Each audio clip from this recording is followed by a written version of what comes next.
Welcome you back for in our life, our one-way service and for our sermon. இன்னைக்கு வந்து நான் தான் பிரசங்கிக்கிறேன். My name is Pastor Eddie and இன்னைக்குள்ள நம்ம title பார்த்தீங்கன்னா I took the title You are invited. நீங்கள் அழைக்கப்பட்டவர்கள். உங்க பக்கத்துல சொல்லி பார்க்கலாம், நீங்க You are invited.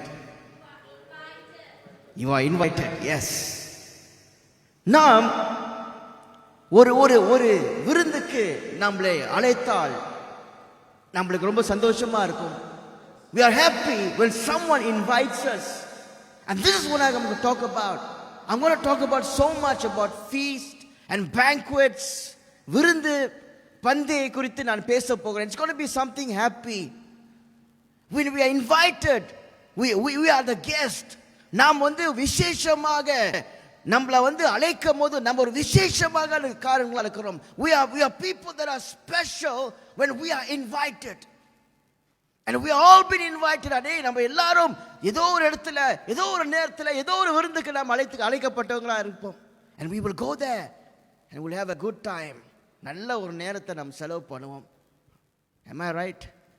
கல்யாண விருந்துக்கு நீ அழைத்தாங்கன்னா நான் போவேன், சாப்பிட போவேன், நல்லா சாப்பிட்டு வருவேன். நம்ம எல்லாரும் அப்படி தான் பண்ணுவோம்ல. இன்னைக்கு வந்து நம்ம பார்க்கும்போது நம்ம எஸ்தர் புஸ்தகத்தை நம்ம எடுத்தோம்னா இங்க இல்ல.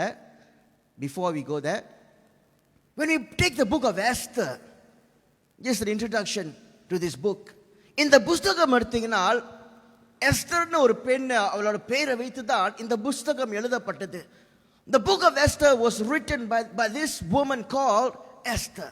And when it starts out, the book starts out, அந்த புஸ்தகம் அதோட ஆரம்பமே பார்த்தீங்கன்னா விருந்த பற்றி தான் போட்டிருக்கோம். It was about a king, பெர்ஷியாவோட ராஜா பார்த்தீங்கன்னா ஒரு பெரிய ஒரு விருந்து வைக்கிறார். He was a great king. His kingdom, his empire stretched. அவரோட ராஜ்யம் வந்து இந்தியால இருந்து குஷ் வரைக்கும், அதாவது the south of Egypt, அங்க வரைக்கும் அவரோட ராஜ்யம் அவ்வளவு பெரிய ராஜ்யமானது. He was a great king, the king of Persia. அவர் என்ன செய்கிறார்னா அவரோட இருக்கிற ஐஸ்வர்யத்தையும் அவர் இருக்கிற எல்லா அந்தஸ்தையும் அவர் அதை செலிப்ரேட் பண்றாரு. அதுக்காக ஒரு பெரிய விருந்து வைக்கிறார்.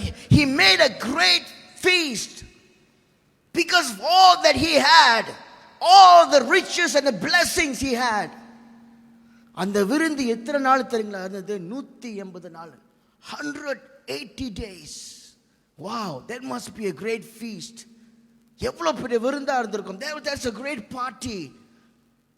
He was celebrating the things that he had. அவருக்கு இருந்த அந்த காரியங்களே அவர் வந்து அதை செலிப்ரேட் பண்றார் சந்தோஷமா. அந்த விருந்துக்கு வந்து யார் அழைத்தார்னா எல்லா பெரிய பெரிய அதிகாரிகள், the ministers, the great people in the politics, அரசாங்கல இருக்கிறவங்க, and the military leaders, military இருக்கிறவங்க, those who are officials, பெரிய பெரிய தலைகளை அழைத்து 180 நாள் விருந்து நடக்குது. 180 days there was a feast and the people enjoyed, they ate, they drank, and after that it did not stop.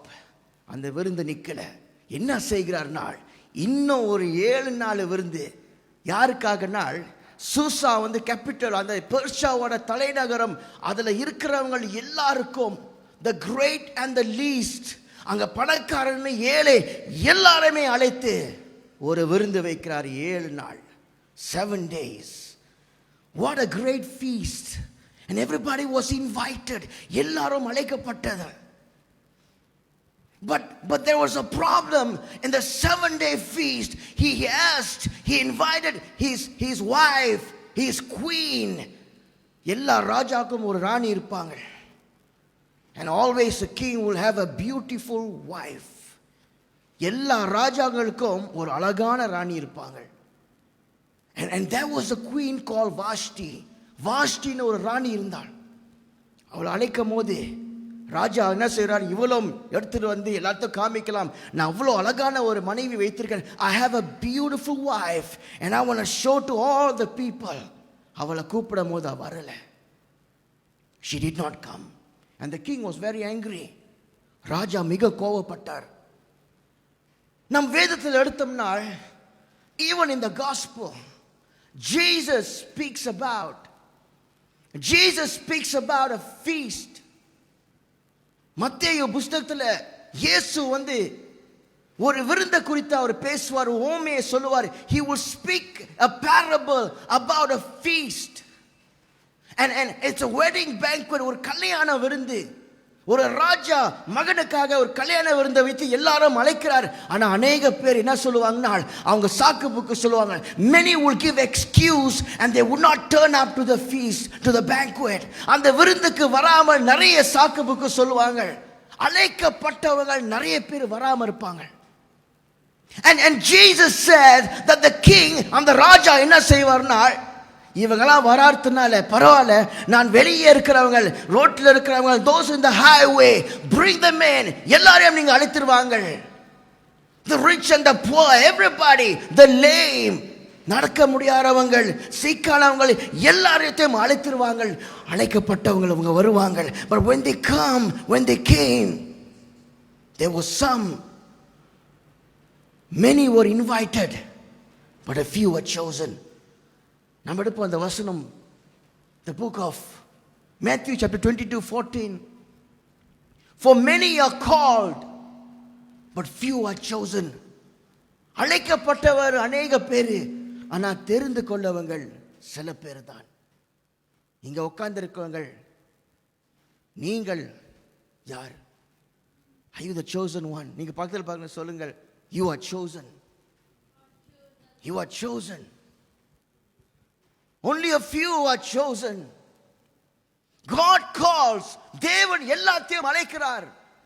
He calls the great and the small, the rich and the poor. ஏழைகளையும் பணக்காரர்களையும் தேவன் அழைக்கிறார். பெரியவனா இருக்கிறவனும் சிறுவனா இருக்கிறவனும் தேவன் அழைக்கிறார். ஆனால் when we come into the presence of God, when we come, are we the chosen one? நாம் தெரிந்து கொள்ளவங்களா இருக்கிறோமா? ஏனால் நாம் தேவனிடத்தில் வரும்போது, when we come with faith, வேதத்தில் போட்டிருக்குது, விசுவாசம் இல்லாமல் தேவனை பிரியப்படுத்த முடியாது. You cannot please God without faith. அநேக பேர் நம்ம வருவோம் ஆண்டவர் சமூகத்தில், ஆண்டவரை நம்பாமே வருகலாம்.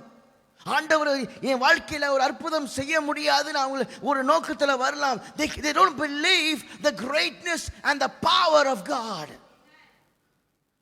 But Jesus said, many are called. அநேகர் அழைக்கப்பட்டாங்க, ஆனால் சில பேர் தான் தேர்ந்தெடுத்தவங்க. A few are chosen, the ones who never give up on God. தேவனிடத்தில் வரவங்க, தேவனை விடாமல் எந்த சூழ்நிலை இருந்தாலும் தேவனுக்கு நிற்கிறவங்க, தெரிந்து கொள்ளவங்க. Are you the chosen ones today? இன்னைக்கு நம்மளே கேட்கலாம், நாம் தெரிந்து கொள்ளவங்களா இருக்கிறோமா? When God calls you, தேவன் நம்மளை அழைக்கும் போது, here I am Lord, நான் இங்க இருக்கிறேன் ஆண்டவரே. தேவன் நம்மளை அழைக்கும் போது நாம் வருவோமா? Oh, can we reject the invitation? நம்மளுக்கு ஒரு விருந்தில் ஒரு இன்விடேஷன் கொடுக்கும் போது நாம் என்ன சொல்லுவோம்? This is the kingdom of God. இதுதான் தேவன ராஜ்யம். அந்த ஓமையை நீங்க படிச்சு பார்த்தீங்கன்னா, the parable, it talks about the kingdom. ராஜ்யத்தை குறித்து இயேசு பேசுகிறார். ராஜ்யம் ஒரு விருந்து போல. The kingdom is like a feast and everybody is invited. But have you come with faith? நாம் விசுவாசத்தால தேவனிடத்தில் வந்திருக்கோமா? Have you come believing that Jesus, anybody can say Jesus is Lord, anybody can say Jesus is God, but not everybody will believe that He's powerful. யார் வேணாலும் சொல்லலாம், இயேசு கர்த்தர், இயேசு ஒரு தெய்வமா இருக்கிறாரு, ஆனால் அவர் செய்கிற அற்புதம், அவர் யார் நம் வாழ்க்கையில? Oh, He is powerful. And you are special if you are the chosen ones. இங்க இந்த எஸ்தர் புக்ஸ்ல பாத்தீங்கன்னா, எல்லாரும் அழைக்கப்பட்டாங்க, எல்லாம் வருகிறாங்க அந்த விருந்துக்காக. It is a kingdom. Persia was a great kingdom. Persia ஒரு பெரிய ஒரு ராஜ்யமா இருந்தது. It's from India to Kush. They were a great nation. The king was so rich. ஒரு பணக்காரன் ராஜாவா இருந்தான். அவன் அழைக்கிறான் எல்லாரையும். But the queen refused to come. The ராணி வரல. And that's where the story starts. And the king says, he was very angry. ராஜா மிக கோபப்பட்டு என்ன செய்கிறார்னால், he chooses another person. He chooses another person who's not from the palace. அரண்மனையில் எல்லாரும் ஒருத்தர் choose பண்றாள். And she is Esther. அவங்க தான் Esther. Actually the real name of Esther is Hadassah. எஸ்தரோட உண்மையான பேர் பார்த்தீங்கன்னா ஹடாசான்னு போட்டிருக்கோம் வேதத்தில். அவரோட பெர்ஷியன் பேர் தான் எஸ்தர். இந்த பெண் வருகிறாள். அந்த ராஜா வந்து ரொம்ப ரொம்ப ஹாப்பி ஆயிட்டார். She was so beautiful and she has a ways of talking. அவர் பேசுற விதம், அவர் எப்படி நடந்துக்கிறார், ராஜா அவளை ரொம்ப விரும்பினார். And she was the chosen one. You see, when you are chosen, God brings you into the palace. தேவன் அரண்மனைக்குள்ள கொண்டு வருகிறார். ஆண்டவர் ராஜ்யத்துக்குள்ள கொண்டு வருகிறார். He brings you into the kingdom because you are chosen. You must know if you are chosen. நீங்க தெரிந்து கொண்டவங்களா நீங்கள் அறிந்திருக்கணும். When you are chosen, you know the church is the bride. நம்ம வேதத்தில் நாம் படித்திருக்கோம். சபை வந்து மணவாட்டியா இருக்குது. இயேசு தான் மணவாளனா இருக்கிறார். We are the bride and Jesus is the bridegroom. தேவன் நம்மளை அழைக்கிறார். That's how the story is. நாம் பார்க்கும்போது இந்த எஸ்தர் புத்தகத்தை நம்ம படிக்கும்போது இப்படியாக இயேசு எப்படி ராஜ்யத்தை பத்தி பேசினாரோ, எப்படியாக நம் சபையை ஒரு மணவாட்டியா ஏற்றுக்கொண்டு நம்மளை அழைக்கிறார் ஆண்டவர். You have to know that we are invited. We are invited for this special feast. நம்மளை தேவன் அழைத்து கொண்டார். நம்ம விசேஷமாக இருக்கிறோம். We are special ones. We are chosen. தெரிந்து கொண்டவங்களா இருக்கிறோம். நாம் சாதாரண ஜனங்கள் அல்ல.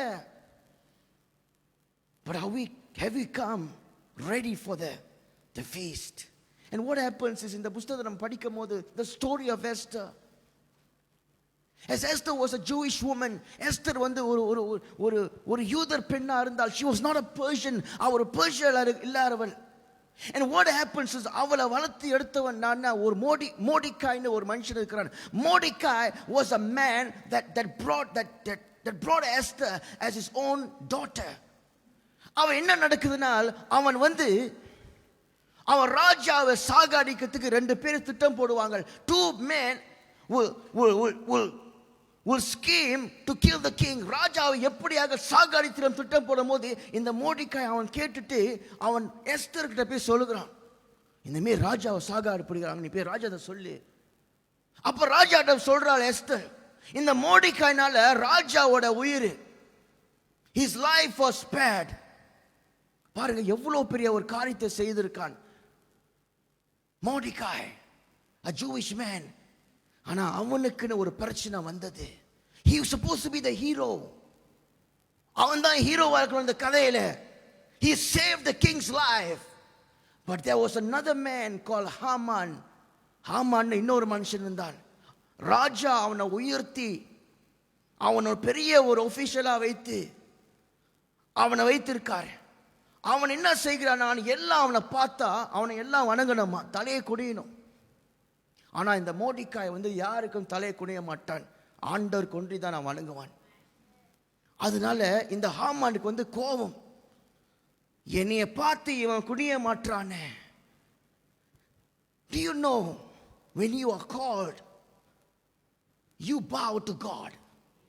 தேவன் நம்மளை அழைத்தால் தேவனுக்கு நம்ம வணங்குவோம், தேவனை ஆராதிப்போம், தேவனுக்காக நாம் செவிப்போம். You stand in faith. அநேக பேர் என்ன செய்வாங்க, பிரச்சனை வந்துருச்சே, ஐயோ எனக்கு பெரிய பிரச்சனை வச்சு, இனிமேல் நான் சர்ச்சுக்கு வர மாட்டேன், இனிமேல் நான் ஆண்டவரே நம்ப மாட்டேன்னு சொல்லுவாங்க. But Mordecai, he was in a foreign land. பாருங்க, அவன் வந்து ஒரு அந்நிய தேசத்தில் இருக்கிறான், பெர்ஷியால இருக்கிறான். அவன் வந்து அங்குள்ள சிட்டிசன் கூட இல்லை. ஆனால் தேவனை விட்டாமல் பிடிச்சு கொண்டான். He stood for the Lord. I would not bow to anybody but the Lord. விசுவாசத்துல நிக்கிறவன், when you are the chosen, you will stand for God. நான் தேவனை தெரிந்து கொண்டவங்களா இருந்தோம்னால் தேவனுக்காக நிற்போம். He will stand for the Lord. He won't worship anything else but only God. But what happened was, அவனை சாகடிக்கிறதுக்கு ஹாமான் திட்டம் போடுகிறான். ஏன்னா ஹாமானை பார்த்தா வணங்க மாட்டானே, நான் எப்படியாச்சும் சாகடிக்கலாம். அவனுக்காக என்ன செய்கிறான், ஒரு பெரிய தூக்கு மரத்தை, the Bible said it was 50 cubits high. 50 cubits 75 அடி தெரியுங்களா, அவ்வளோ உயரமான ஒரு தூக்கு மரத்தை அவன் செய்து வைத்து மோடிக்காயை தூக்கில போட்டணும். அந்த ராத்திரி அந்த இந்த மோடிக்காய் என்ன செய்கிறான், எஸ்தர்ட்ட போய் சொல்றான், எஸ்தரே நீ தான் ராணியா இருக்கிற அரண்மனையில, நீ ராஜாவோட வைஃபா இருக்கிற, ஃபேவரட்டா இருக்கிறியே, நீ ராஜா கிட்ட பேசி அவங்கள்ட்ட கெஞ்சி கேளு, இங்கெல்லாம் சாகடிக்க போறான் மோடிக்காய். want to kill all of us, all the Jews. எல்லா யூதர்களும் 127 ப்ராவின்ஸ் இருக்குது பெர்ஷியால, 127 டிஸ்ட்ரிக்ட்ஸ் இருக்குது, எல்லா யூதர்களும் அழிக்க போறாங்க. அது நீயும் அழிஞ்சுதான் போற, ஏன்னா நீயும் ஒரு யூதனாச்ச. அப்ப மோடிக்காய் சொல்ற, நீ ராஜா கிட்ட போய் சொல்லு, உதவி செய். அவ என்னத்துங்க சொல்றா, pray for me 3 days fast.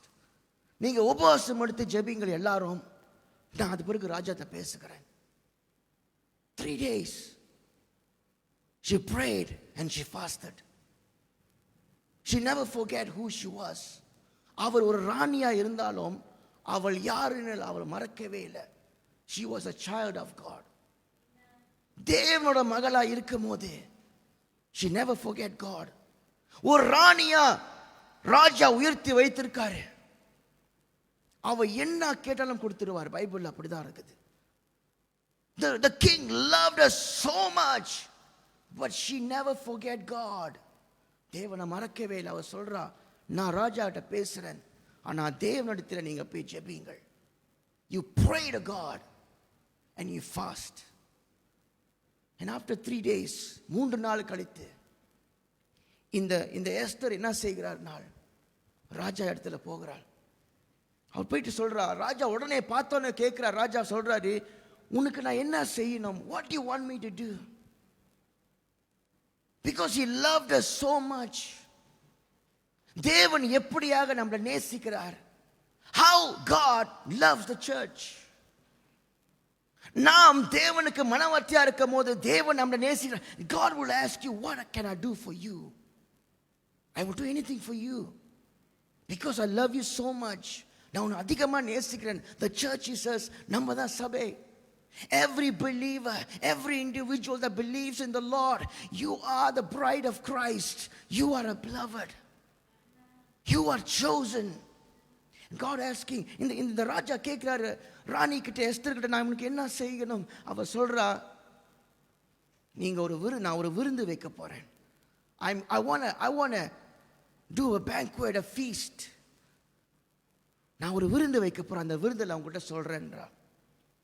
ராஜா சொல்றாரு, ராஜ்யத்தை பாதி கூட உனக்கு கொடுக்கறேன்னாரு. I will give you half of the kingdom. அவ சொல்றா, விருந்து வைக்க போறேன், அப்புறம் நான் சொல்றேன். அகெயின் விருந்து பார்த்து எஸ்தர் புக் எடுத்து பார்த்தீங்கன்னா விருந்து தான் இருக்குது நிறைய. எல்லாம் சாப்பிட்டு குடிச்சிட்டு என்ஜாய் பண்ணி தான் இருக்கிறாங்க. மறுபடியும் ஒரு விருந்து. And she want to invite Haman. அவர் சொல்றா, ஹாமான்னு ஒருத்தர் நீங்க உயர்த்தி வைத்திருக்கீங்களே, அவனும் அழைத்து கொண்டு வாங்க. She had a plan. God gave her the wisdom. ஒரு காரியத்தை நான் சொல்ல போகிறேன். நம்ம வாழ்க்கையில் எல்லாமே இருக்கலாம், எல்லாம் இருக்கிற மாரி இருக்கலாம், சில பேர் இருக்கிற மாரி இருப்பாங்க, சில பேர் இருந்தாலும் எல்லாருமே இருப்பாங்க, பரவாயில்ல. ஆனால் நம்மளுக்கு ஒன்றே ஒன்று தெரியுங்களா, ரொம்ப முக்கியமான காரியம், யாரும் பேச மாட்டாங்க அதை பற்றி. என்னன்னா நியாயம், நீதி. நீதி, நியாயம், ஜஸ்டிஸ். இது இல்லாமல் நம்மளுக்கு ரொம்ப கஷ்டமாக இருக்கும் வாழ்க்கையில். இந்த ஜஸ்டிஸ் இல்லைனால், நியாயம் இல்லைனால் ராத்திரி தூங்க முடியாது, எல்லாம் இருந்தாலும், நம்ம வசதி உள்ளவங்களா இருந்தாலும், நம்ம சுற்றி 100 பேர் இருக்கலாம், ஆனால் நம்ம வாழ்க்கையில் நியாயம் இல்லாதனால் நம்மளுக்கு சமாதானம் இருக்காது. இந்த சர்மன் கூட நான் பார்த்தீங்கன்னா இன்னொரு டைட்டில் கொடுத்தேன்னா அந்த டைட்டில் வந்து ஜஸ்டிஸ் தான் வச்சிருப்பேன். It would be justice, it would be நியாயம். Because many people struggle because they don't have justice. And only the Lord can give you justice. நியாயத்துக்கு நாம் போராடுவோம். ஐயோ, என் வாழ்க்கையில் நியாயம் இல்லையே, நான் எவ்வளவு நன்மை செய்கிறேன், நான் இதுக்காக எவ்வளவு நாள் நான் போராடி இருக்கிறேன். I've been fighting and battling this for so long, but there's no justice. Who will stand beside me? எனக்காக யார் நிப்பா, எனக்காக யார் போராடுவா? And people will go to the கோர்ட்டுக்கு போவாங்க, உதவி கேட்பாங்க, அவங்களுக்கு நியாயத்தை பேசுறதுக்காக யாரோ கொண்டு வருவாங்க. Because we want justice. Even in small things. நான் பெரிய பெரிய விஷயம், ஒரு கிரிமினல் கேஸ் அந்த மாதிரி நான் சொல்லல. I'm talking about even small things. ஒரு சிறு காரியம், நடக்கக்கூடிய காரியம் நடக்காம இருக்குது, தடைப்பட்டு இருக்குது. நம்மளுக்கு நடக்கிற காரியம், the rights you have, உங்களுக்கு இருக்கிற உரிமை அது கொடுக்கப்படாம அதை பிடிச்சு வச்சிருக்காங்க.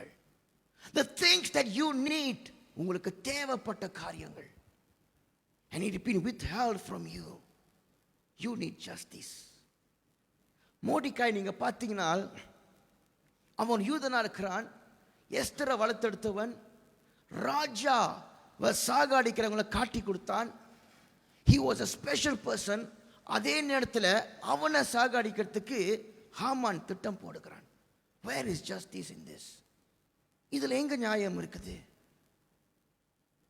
அவ்வளோ பெரிய ராஜ்யத்தில் ராஜாவை காப்பாத்திட்டான்.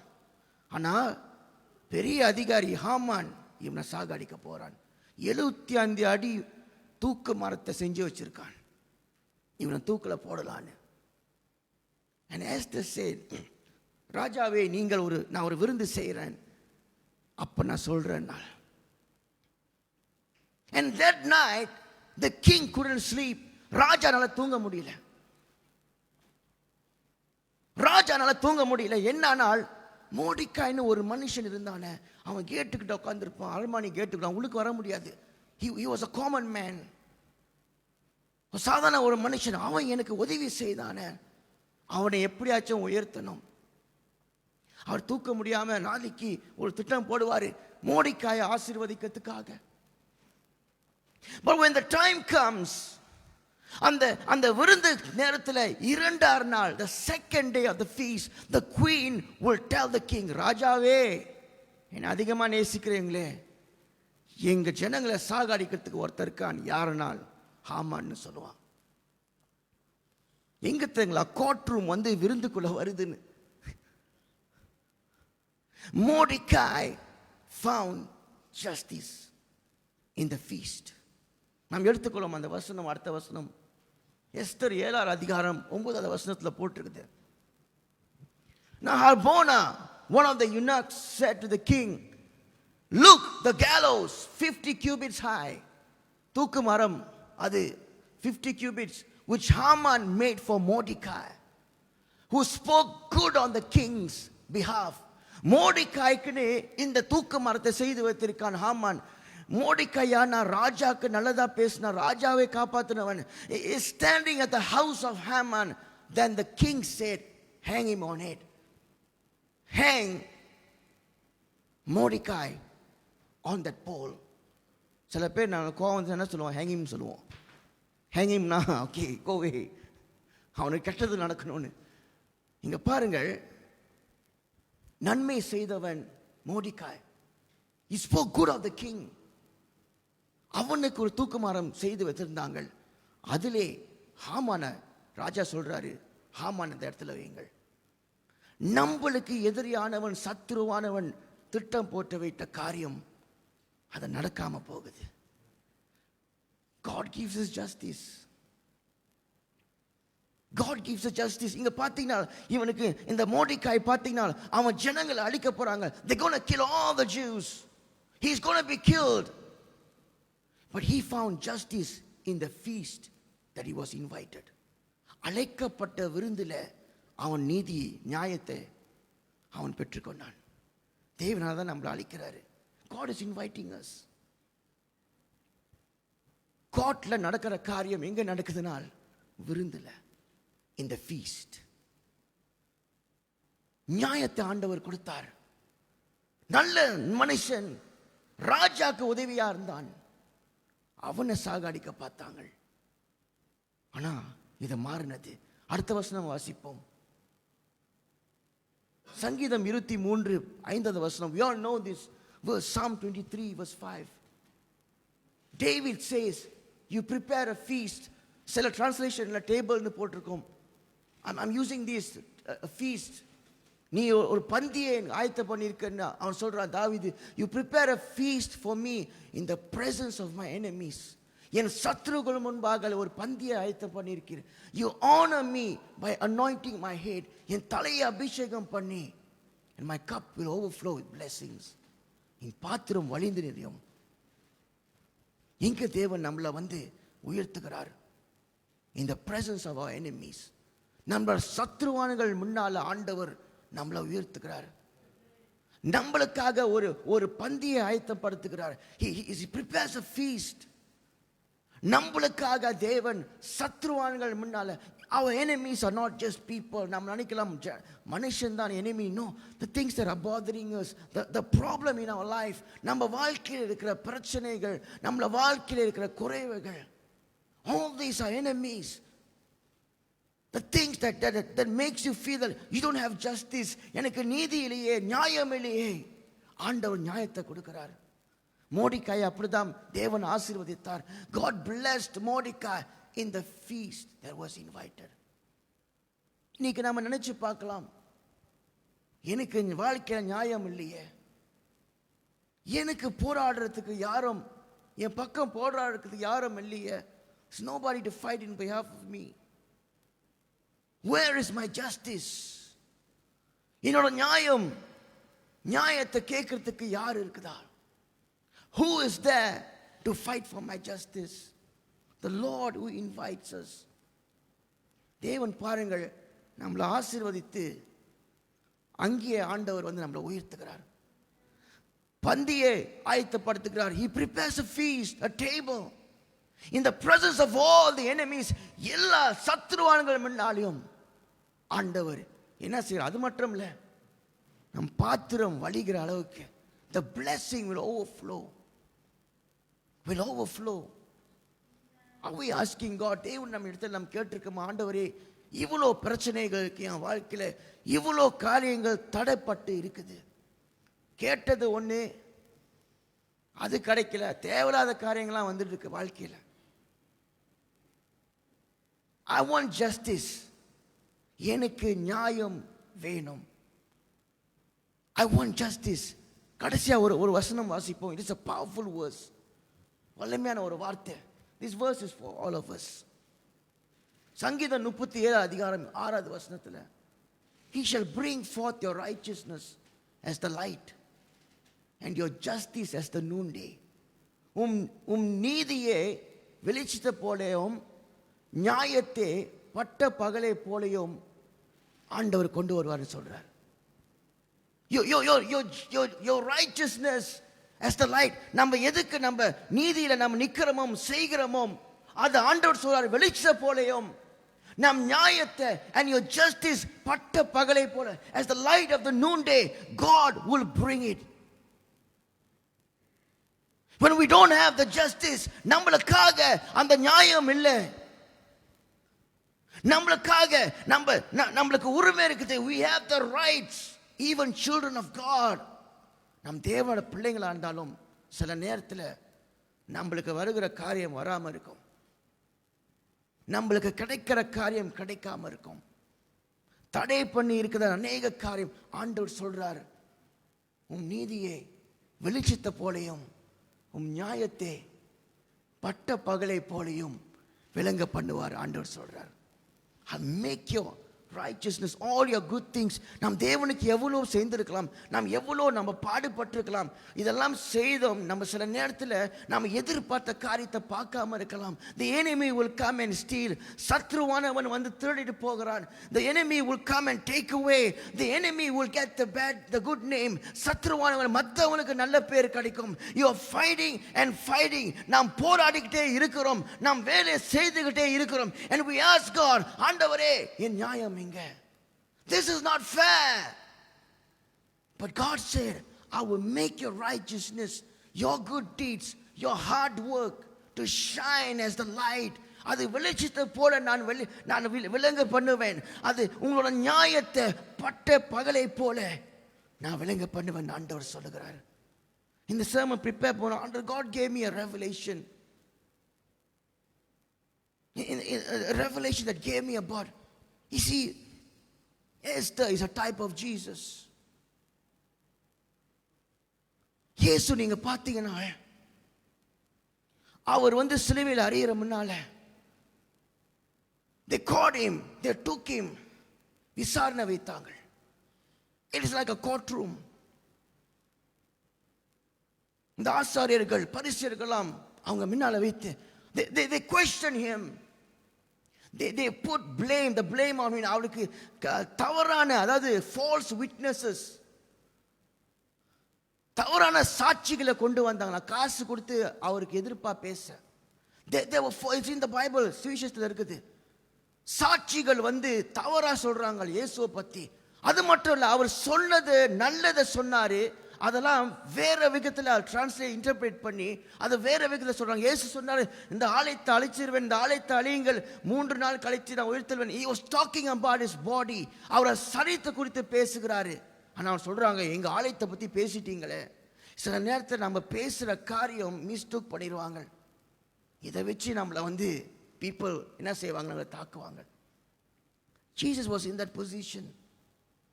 And finally they crucified him. But 3 days he rose again. Esther புத்தகத்தில் பார்த்தீங்கன்னா எஸ்தர் சொல்லுவா, 3 நாள் கொடுங்கள், நீங்க ஜெபியுங்கள், நீங்க உபவாசம் பண்ணுங்கள். I'll talk to the king. And the people were saved. ரட்சிக்கப்பட்டாங்க. All the Jews, they were not killed because Jesus, after 3 days, he rose again from the dead. 3 நாள் கழித்தார், உயிர்த்தெழுந்தார், மரணத்தை வென்று கொண்டார். He conquered death through his resurrection. And he was blamed. அவர் மேல குற்றத்தை வைத்தாங்க. He took the blame on himself. அவர் மேலே இந்த குற்றம், தவறான குற்றங்கள், he took that for our justice. நம்மளோட நியாயத்துக்காக நம்மளுக்கு போராடுறவர் யார்? நான் இயேசுதான். He who fights for our justice. He won over death. மரணத்தை வென்று கொண்டார். How the people, the Haman tried to kill Mordecai.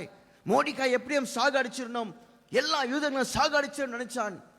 ஆனால் 3 நாள், 3 days God gives justice. நம்மளுக்காக யுத்தம் செய்றவர் ஆண்டவர் தான்.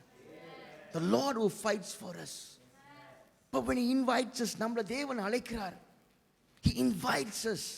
ஒரு பந்தயக்கு போல ஆண்டவர் நம்மள அழைக்கிறார். He is inviting us to a feast. He is inviting us to come and have a relationship with him. நம்மள தேவன் எப்படியாக அழைக்கிறார்னா அவரோட உறவாடுறதுக்காக. He invites us. He invites us so he can give what we need. நம்மளுக்கு தேவைப்பட்ட காரியங்கள், நம்ம தேவைகளை சந்திக்கிறவரா இருக்கிறாரு. Only Jesus can do that. இயேசுவால மட்டும்தான் செய்ய முடியும். But when we are invited, அந்த இன்விடேஷன் நம்ம எடுத்துக்கொள்ளுமா? Are we the chosen ones? நாம் தெரிந்து கொள்ள ஜனங்களா இருக்கிறோமா? Are we believing that God can do greater things? பெரிய காரியங்களை ஆண்டவர் செய்வார். He'll do great things. நாம் எழுந்து நிற்போம். தேவனோட பிரசன்னத்துல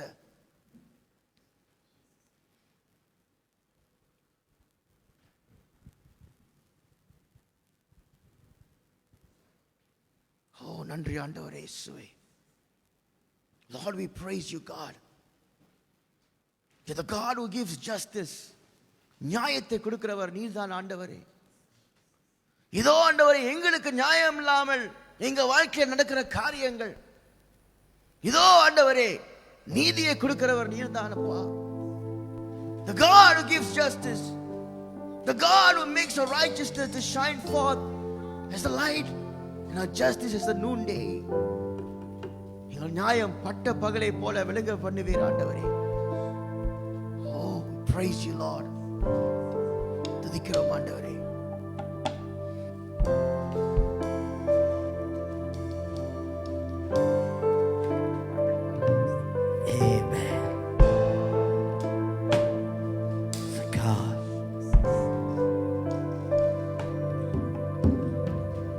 நீதியின் தேவன்,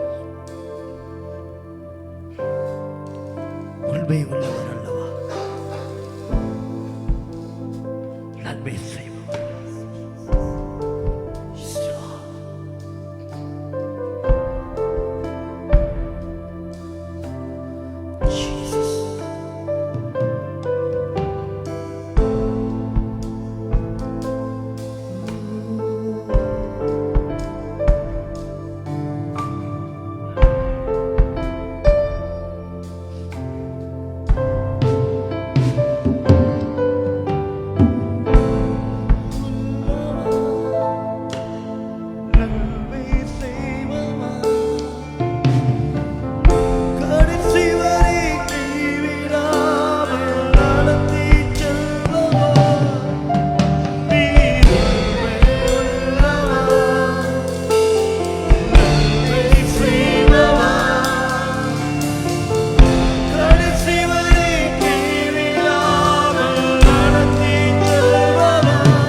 When no one else wants to stand with us, யாரெல்லாம் கூட நிற்கிறாலும் நம் தேவன் நம்மளோடு நிற்பார். It's the God that stand with us. நல்லவர் அவர். Get all of the Lord. தரிசனம் ஒன்றுதான் கொண்டப்பா, தரிசனம் ஒன்றுதான் என்று சொல்லவே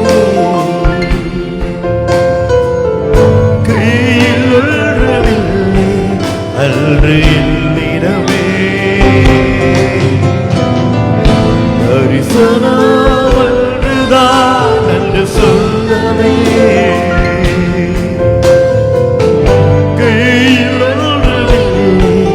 அன்று என்னிடமே தரிசனம் தந்தவர் என்னை நடத்தினீர்.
கிருபை தேவன்.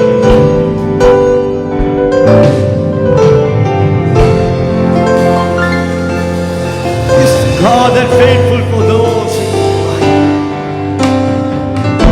Sometimes we are just like Esther. சில வேளையில நம்ம வாழ்க்கை எஸ்தர் போல இருக்கலாம். We feel God, my life is not fair.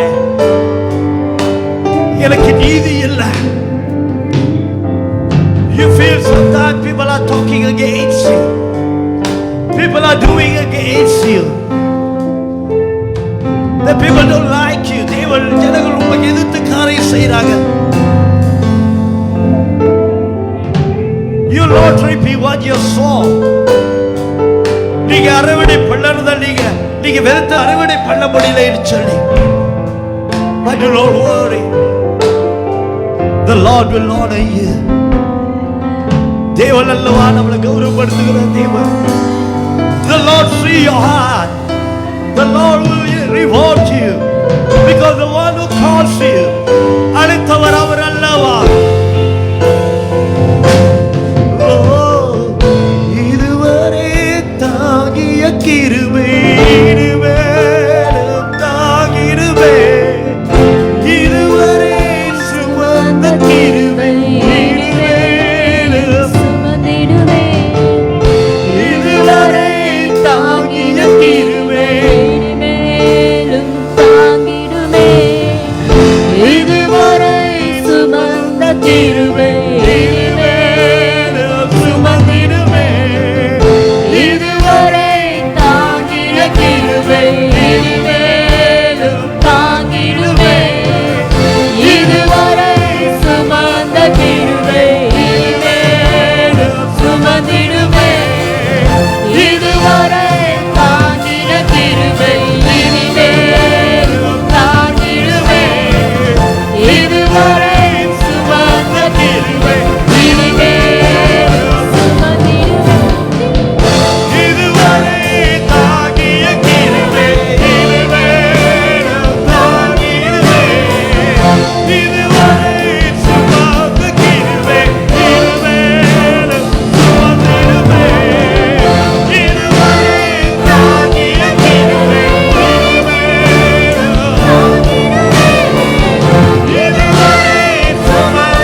invited.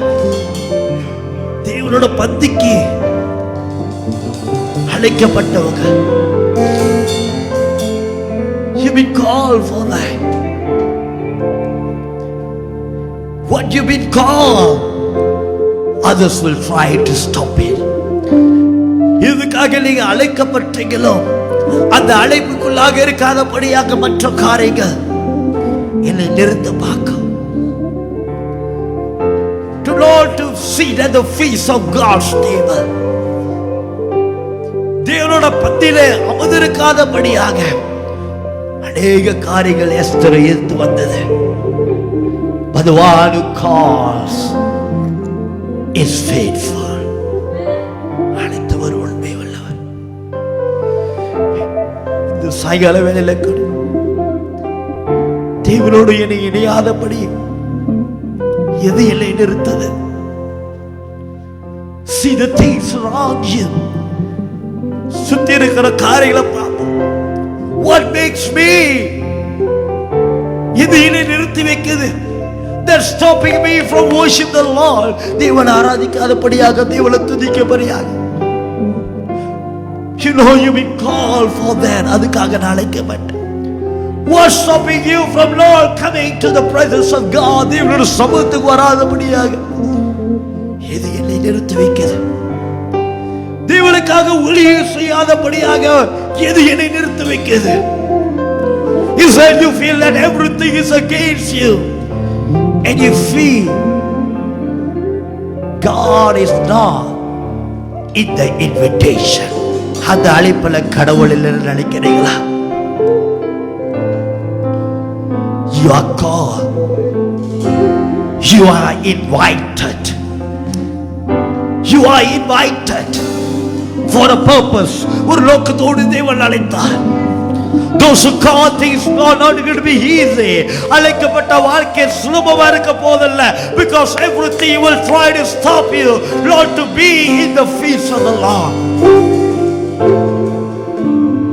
அழகாக பாஸ்டர் சொன்னாரு, எஸ்தர் கூட உள்ளவங்களே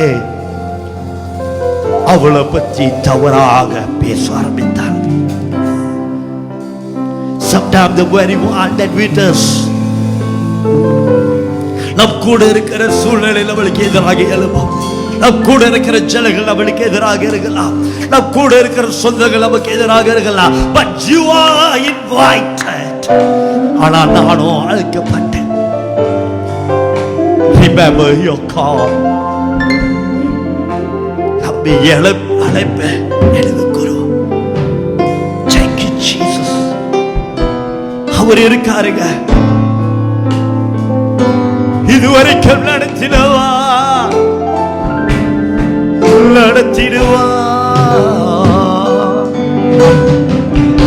இதுவரை தாகிய கிருபை மேலும் தாகிடுவே.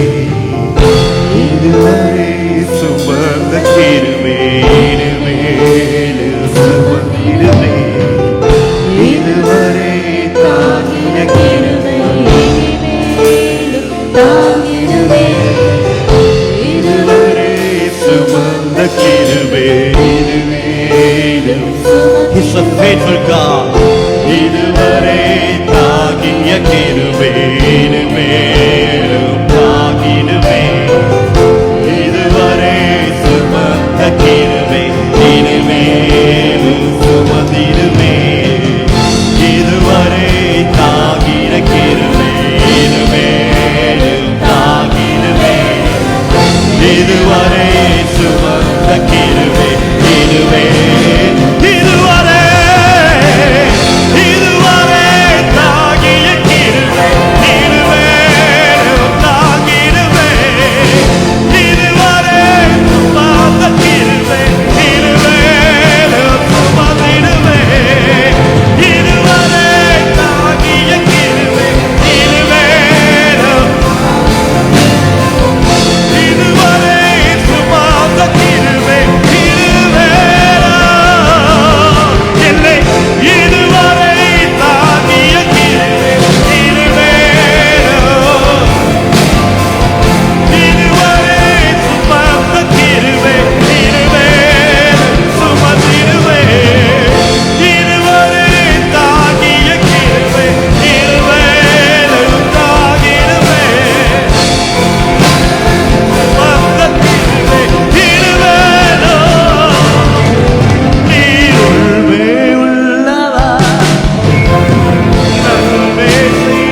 கடைசி வரை கைவிடாமல்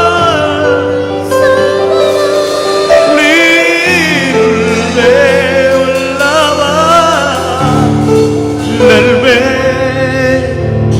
செய்பவரே. Lord, in the name of the Lord, I bless those who have joined us through this Facebook Live. And those go to see the word of the Lord through any social media. In the social media, மூலமாக பார்த்தாலும் சரி, Lord, let there be impact that they will call, they will invite by the Lord. தேவனால அழைக்கப்பட்டவங்க என்று சொல்லி ஒவ்வொரு ஆளும் புரிந்து கொள்ளட்டும். They will get told in that invitation. அந்த அழைப்பை பிடித்து கொண்டு as the wind blows they will stand. காற்று அடித்தாலும் நிற்க, கடல் கொந்தளித்தாலும் நிற்க, ஓ நிலமும் நடுங்கினாலும் I take my hold. I've been invited. நான் அழைக்கப்பட்டேன், நான் அழைக்கப்பட்டேன். I bless your people.